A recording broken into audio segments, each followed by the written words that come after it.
ಆಚಿ chilli powder ಸಖತ್ ಖಾರ ಬಣ್ಣ ಮತ್ತು ರುಚಿ ಆಚಿ ಚಿಲ್ಲಿ ಪೌಡರ್. ಹೈಕಮಾಂಡ್ ಅಂಗಳಕ್ಕೆ ಕುರ್ಚಿ ಕದನದ ಚೆಂಡು ಬಂದು ಬಿದ್ದಿದೆ.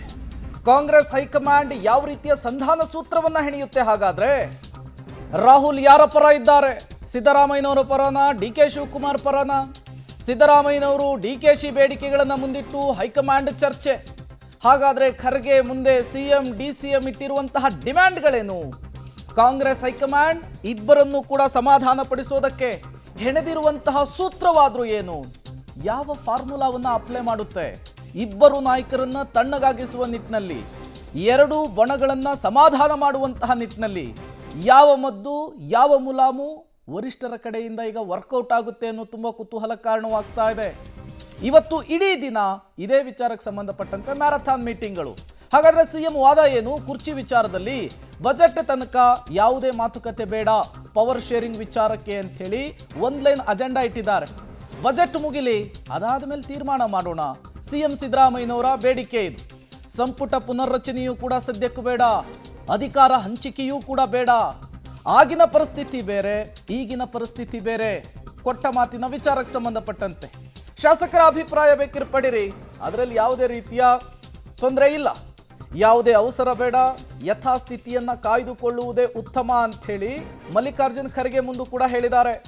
2-3 ತಿಂಗಳುಗಳ ಕಾಲ ನನಗೆ ಸಮಯ ಕೊಡಿ, ಅದಾದ್ಮೇಲೆ ಮುಂದಿನ ತೀರ್ಮಾನ ಮಾಡೋಣ ಅಂಥೇಳಿ ಸಿದ್ದರಾಮಯ್ಯನವರು ಹೈಕಮಾಂಡ್ ಮುಂದೆ ತಮ್ಮ ಬೇಡಿಕೆಯನ್ನಿಟ್ಟಿದ್ದಾರೆ. ಇದು ಸಿಎಂ ಸಿದ್ದರಾಮಯ್ಯನವರ ವಾದ ಆಗಿರುವಂಥದ್ದು. ಹಾಗಾದ್ರೆ ಡಿ ಕೆ ಶಿವಕುಮಾರ್ ಯಾವ ರೀತಿ ಕ್ಲೈಮ್ ಮಾಡ್ತಿದ್ದಾರೆ? ಕೊಟ್ಟ ಮಾತನ್ನ ಉಳಿಸಿಕೊಡಬೇಕು, ಅದಕ್ಕೆ ಹೈಕಮಾಂಡ್ ನಿರ್ಧಾರವನ್ನು ತೆಗೆದುಕೊಳ್ಬೇಕು ಅಂತ ಹೇಳ್ತಿದ್ದಾರೆ. ನಿಮ್ಮೆದರು ಆದಂತಹ ಒಪ್ಪಂದ ಇದೆಯಲ್ಲ, ಅದನ್ನ ಕ್ಲಿಯರ್ ಮಾಡಿಬಿಡಿ, ಗೊಂದಲ ಗೋಜಲುಗಳಿಗೆಲ್ಲ ಬ್ರೇಕ್ ಹಾಕಿಬಿಡಿ, ಬಜೆಟ್ವರೆಗೂ ಎಲ್ಲ ಕಾಯೋದಕ್ಕಾಗಲ್ಲ ಅಂಥೇಳಿ ಡಿ ಕೆ ಶಿವಕುಮಾರ್ ಹೇಳ್ತಿದ್ದಾರೆ ಅನ್ನೋದು ಗೊತ್ತಾಗ್ತಿದೆ. ಬೇಕಿದ್ರೆ ಜನವರಿ 14ರವರೆಗೂ ಕೂಡ ಕಾಯ್ತೀನಿ, ಸಮಯ ಕೊಡಿ ಅಂಥೇಳಿ ಡಿ ಕೆ ಶಿವಕುಮಾರ್ ಬೇಡಿಕೆ ಇಟ್ಟಿದ್ದಾರೆ. ಶಾಸಕರ ಅಭಿಪ್ರಾಯ ಪಡಿತೀವಿ ಅನ್ನೋದಾದ್ರೆ ನೋವರಿ ಅಂತ ಕೂಡ ಡಿ ಕೆ ಶಿವಕುಮಾರ್ ಹೇಳಿದ್ದಾರೆ. ಹೈಕಮಾಂಡ್ ತೀರ್ಮಾನಕ್ಕೆ ಸಿಎಂ ಬದ್ಧರಾಗಿರಬೇಕು, ನಾನು ಬದ್ಧನಾಗಿರ್ತೇನೆ ಅಂಥೇಳಿ ಡಿ ಕೆ ಶಿವಕುಮಾರ್ ವಾದವನ್ನು ಮುಂದಿಟ್ಟಿದ್ದಾರೆ. ಇಬ್ಬರ ವಾದ, ಇಬ್ಬರನ್ನು ಕೂಡ ಸಮಾಧಾನ ಪಡಿಸುವಂತಹ ನಿಟ್ಟಿನಲ್ಲಿ ಯಾವ ರೀತಿಯ ಮದ್ದನ್ನ ಈಗ ವರಿಷ್ಠರು ಅರಿತಾರೆ ಅನ್ನೋದೇ ತುಂಬಾ ಕುತೂಹಲಕ್ಕೆ ಕಾರಣವಾಗಿದೆ. ये देखिए, मैं इन सबको बुला के चर्चा करता हूँ. उस चर्चे में राहुल गांधी भी रहेंगे और मेरे हमारे दूसरे मेंबर्स भी रहेंगे, सीएम भी रहेंगे और हमारे डिप्टी चीफ मिनिस्टर रहेंगे. तो इन सबको बुला के चर्चा करने के बाद निर्णय होगा. तो टीम है, अकेला नहीं रहता, टीम है. जब हमारी पूरे हाईकमांड की टीम बैठ के चर्चा करके ಮತ್ತಷ್ಟು ಡೀಟೇಲ್ಸ್ ಕೊಡೋದಕ್ಕೆ ನಮ್ಮ ಪೊಲಿಟಿಕಲ್ ಬ್ಯೂರೋ ಹೆಡ್ ರವೀಶ್ ನೇರ ಸಂಪರ್ಕದಲ್ಲಿ ಜಾಯಿನ್ ಆಗಿದ್ದಾರೆ. ರವೀಶ್, ಈ ಹಿಂದೆ 2.5 ವರ್ಷಗಳ ಹಿಂದೆ ಮುಖ್ಯಮಂತ್ರಿಗಳನ್ನು ಆಯ್ಕೆ ಮಾಡಬೇಕಾದಂತಹ ವಿಚಾರದಲ್ಲಿಯೇ ಕಡ್ಡಿ ತುಂಡಾದಂತಹ ನಿರ್ಧಾರವನ್ನು ಹೈಕಮಾಂಡ್ ತೆಗೆದುಕೊಂಡಿದ್ರೆ ಇವತ್ತು ರಾಜ್ಯ ಕಾಂಗ್ರೆಸ್ ಈ ಗೊಂದಲ ಗೋಜಲುಗಳ ನಡುವೆ ಸಿಕ್ಕೊಳ್ತಿರ್ಲಿಲ್ಲ ಅಂಥೇಳಿ ಈಗ ಮತ್ತೊಮ್ಮೆ ಅದೇ ರೀತಿಯ ಸನ್ನಿವೇಶ. ಈಗ ನಿರ್ಧಾರವನ್ನು ತೆಗೆದುಕೊಳ್ಳುವಂತಹ ಸಮಯನ ಕೇವಲ ಸಂಧಾನಕ್ಕಷ್ಟೇ ಸೀಮಿತವಾಗುತ್ತಾ, ಹೇಗೆ ಅಂಥೇಳಿ ರವೀಶ್ ಇದು?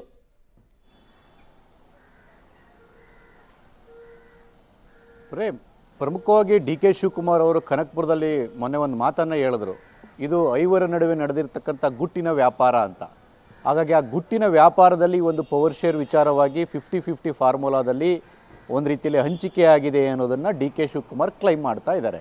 ಅಂದರೆ ಬಹಿರಂಗವಾಗಿ ನೇರವಾಗಿ ಆ ಒಂದು ವಿಚಾರವನ್ನು ಕ್ಲೈಮ್ ಮಾಡದೇ ಇದ್ರೂ ಕೂಡ ಪರೋಕ್ಷವಾಗಿ ದಿನಕ್ಕೊಂದು ಒಂದು ರೀತಿಯಲ್ಲಿ ಮಾತಿನ ತಿವಿತದ ಮೂಲಕ ಎಲ್ಲ ಒಂದು ಕಡೆ ಎಚ್ಚರಿಸುವಂಥ ಕೆಲಸವನ್ನು ಮಾಡ್ತಾ ಇದ್ದಾರೆ. ಆದರೆ ಸಿಎಂ ಸಿದ್ದರಾಮಯ್ಯ ಆಪ್ತ ಮತ್ತು ಅವರ ಕ್ಯಾಂಪ್ನಿಂದ ಬರ್ತಾ ಇರ್ತಕ್ಕಂಥದ್ದು ಆ ರೀತಿ ರಾಹುಲ್ ಗಾಂಧಿಯವರು ಹೇಳಿಲ್ಲ ಸಿದ್ದರಾಮಯ್ಯನವ್ರಿಗೆ ಅಂತ. ಪ್ರಮುಖವಾಗಿರ್ತಕ್ಕಂಥದ್ದು ಆ ಒಂದು ನಿರ್ಧಾರವನ್ನು ತೆಗೆದುಕೊಳ್ಬೇಕಾದ್ರೆ ರಾಹುಲ್ ಗಾಂಧಿಯವರು ಕಾಂಪ್ರಮೈಸಲ್ಲಿ ನೀವಿಬ್ಬರು ಹೋಗಬೇಕಾಗತ್ತೆ ಅಂತಷ್ಟೇ ಹೇಳಿದರು. ಅದಾದ ಬಳಿಕ ಮಲ್ಲಿಕಾರ್ಜುನ್ ಖರ್ಗೆ, ವೇಣುಗೋಪಾಲ್ ಮತ್ತು ಸುರ್ಜೇವಾಲಾ ಅವರ ನೇತೃತ್ವದಲ್ಲಿ ಒಂದು ಫಾರ್ಮುಲಾವನ್ನು ಸಿದ್ಧಪಡಿಸಿ ಇಬ್ಬರನ್ನು ಕೂಡ ಒಪ್ಪಿಸಿದ್ರು ಅಂತ ಹೇಳಲಾಗ್ತಾ ಇದೆ. ಹಾಗಾಗಿ ಆ ಫಾರ್ಮುಲಾವನ್ನು ರಾಹುಲ್ ಗಾಂಧಿಗೆ ಹೇಳಿದ್ರಾ ಇಲ್ವೋ ಅನ್ನೋದ್ರ ಬಗ್ಗೆ ಸ್ಪಷ್ಟತೆ ಇಲ್ಲ. ಆ ಕಾರಣಗಳಿಗೋಸ್ಕರವಾಗಿ ಗೊಂದಲ ಕ್ರಿಯೇಟ್ ಆಗ್ತಾ ಇರ್ತಕ್ಕಂಥದ್ದು. ಹಾಗಾಗಿ ಮುಖ್ಯಮಂತ್ರಿ ಸಿದ್ದರಾಮಯ್ಯನವರು ರಾಹುಲ್ ಗಾಂಧಿ ಹೇಳಿ, ಹೈಕಮಾಂಡ್ ಹೇಳಿ, ಅದಕ್ಕೆ ನಾನು ಬದ್ಧವಾಗಿರ್ತೇನೆ ಅನ್ನೋ ಮಾತುಗಳನ್ನು ಹೇಳೋದ್ರ ಜೊತೆಗೆ ಕೆಲ ಸೂಕ್ಷ್ಮ ವಿಚಾರಗಳನ್ನು ಮಲ್ಲಿಕಾರ್ಜುನ್ ಖರ್ಗೆ ಅವರ ಗಮನಕ್ಕೆ ತಂದಿದ್ದಾರೆ ಅಂತ ಹೇಳಲಾಗ್ತಾ ಇದೆ. ಅಂದರೆ ಸದ್ಯಕ್ಕೆ ಅರ್ಜೆನ್ಸಿ ಬೇಡ, ನೀವು ಅರ್ಜೆನ್ಸಿ ಮಾಡೋದು ಬೇಡ, ಒಂದು ಬಜೆಟ್ ಆಗಲಿ, ಬಜೆಟ್ ಆದಮೇಲೆ ನೀವು ಏನೇನು ತೀರ್ಮಾನ ತೆಗೆದುಕೊಳ್ಳಿ, ಅಲ್ಲಿ ತನಕ ಯಥಾಸ್ಥಿತಿ ಇರಲಿ. ಸಚಿವ ಸಂಪುಟ ಪುನರ್ರಚನೆ ಬೇಡ ಅಂತೀರ, ಅದಕ್ಕೂ ಬೇಡ.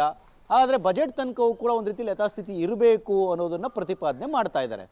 ಜೊತೆಗೆ ಶಾಸಕರ ಅಭಿಪ್ರಾಯಗಳನ್ನು ನೀವು ಕೇಳಿ, ಅಲ್ಲಿ ತನಕ ಶಾಸಕರು ಏನು ಹೇಳ್ತಾರೆ ಮತ್ತು ನಿಮ್ಮ ತೀರ್ಮಾನ ಏನಿದೆ ಅದನ್ನು ಮಾಡಿ, ಸದ್ಯಕ್ಕೆ ಬೇಡ ಅನ್ನೋದು ಸಿದ್ದರಾಮಯ್ಯನವರ ಒಂದು ಕ್ಲೈಮ್ ಆಗಿದೆ. ಅಂದರೆ ನಾನು ಕೊಡೋದೇ ಇಲ್ಲ ಬಿಡೋದೇ ಇಲ್ಲ ಅನ್ನೋ ಹಂತಕ್ಕೆ ಇನ್ನೂ ಕೂಡ ಸಿದ್ದರಾಮಯ್ಯನವ್ರು ಬಂದಿಲ್ಲ. ಆ ಹಂತ ಯಾವಾಗ ತಲುಪ್ತಾರೆ ಅಂದರೆ ಮತ್ತೆ ಡೆಲ್ಲಿಗೆ ಹೋದಂಥ ಸಂದರ್ಭದಲ್ಲಿ ಡೆಲ್ಲಿಯಲ್ಲಿ ನಿರ್ಧಾರ ಮಾಡುವಂಥದ್ದು ಅದನ್ನು ನೋಡಿಕೊಂಡು ಅವರು ಆ ದಾಳವನ್ನು ಉರುಳಿಸುವಂಥ ಸಾಧ್ಯತೆಗಳು ಕೂಡ ಇರುತ್ತೆ. ಎಸ್ ಆರ್ ನೋ ಅಂದಂಥ ಸಂದರ್ಭದಲ್ಲಿ ಆಗ ಏನು ಮಾಡ್ತಾರೆ ಸಿದ್ದರಾಮಯ್ಯರು, ಒಪ್ಕೊಂಡು ಸುಮ್ಮನಾಗ್ತಾರೋ ಅಥವಾ ಮುಂದುವರಿತಾರ ಬೇರೆ ರೀತಿಯ ಚಟುವಟಿಕೆಗಳೇನನ್ನ ಕಾದು ನೋಡಬೇಕಾಗುತ್ತೆ. ಇನ್ನುಳಿದಂತೆ ಡಿ ಕೆ ಶಿವಕುಮಾರ್ ಕೂಡ ಕ್ಲೈಮ್ ಇರ್ತಕ್ಕಂಥದ್ದು ಕರೆಕ್ಟಾಗಿ ಏನು ಒಪ್ಪಂದ ಆಗಿತ್ತು ಆ ಒಪ್ಪಂದದಂತೆ ನಡೆದುಕೊಳ್ಳಿ ಅಂತ. ಅದನ್ನ ಬಹಿರಂಗವಾಗಿ ಕೂಡ ಇವತ್ತೊಂದು ಪೋಸ್ಟ್ ಹಾಕಿದ್ದಾರೆ. ಅಂದರೆ ಕೊಟ್ಟ ಮಾತನ್ನು ತಪ್ಪಬಾರ್ದು ಅನ್ನೋ ಅರ್ಥದಲ್ಲೇ ಕೂಡ ಸ್ಪಷ್ಟವಾಗಿ ಯಾರಿಗೆಲ್ಲ ಮಾರ್ಮಿಕವಾಗಿ ಕೊಡಬೇಕೋ ಆ ರೀತಿಯ ಟಾಂಗು ಮತ್ತು ಟಕ್ಕರನ್ನು ಕೊಡ್ತಾ ಇದ್ದಾರೆ.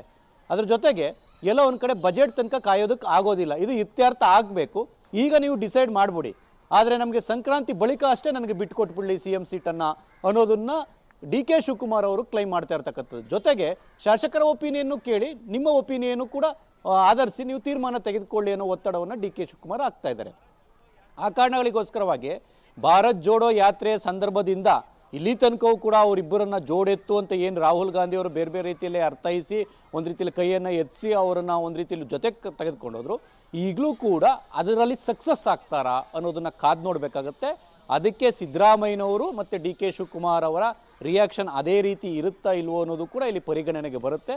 ಹಾಗಾಗಿ ಇವತ್ತಿನ ಆ ಒಂದು ಸರಣಿ ಸಭೆಗಳ ಬಳಿಕ ಎಲ್ಲ ಒಂದು ಕಡೆ ಒಂದು ಕ್ಲಾರಿಟಿ ಸಿಗುವಂಥ ಚಾನ್ಸಸ್ ಜಾಸ್ತಿ ಇರುತ್ತೆ. ಪ್ರೇಮ್, ಓಕೆ ರವೀಶ್, ಹಾಗೆ ಸಂಪರ್ಕದಲ್ಲಿರಿ, ಮತ್ತಷ್ಟು ಡೀಟೇಲ್ಸನ್ನು ನಿಮ್ಮಿಂದ ಪಡಿತಾ ಹೋಗ್ತೀನಿ. ಅಲ್ಲಿಗೆ ಒಂದಂತೂ ಸ್ಪಷ್ಟವಾಗ್ತಾ ಇದೆ, ಸಂಧಾನ ಆಗುತ್ತಾ ಅಥವಾ ಅಂತಿಮ ನಿರ್ಧಾರವೇ ಪ್ರಕಟವಾಗುತ್ತಾ?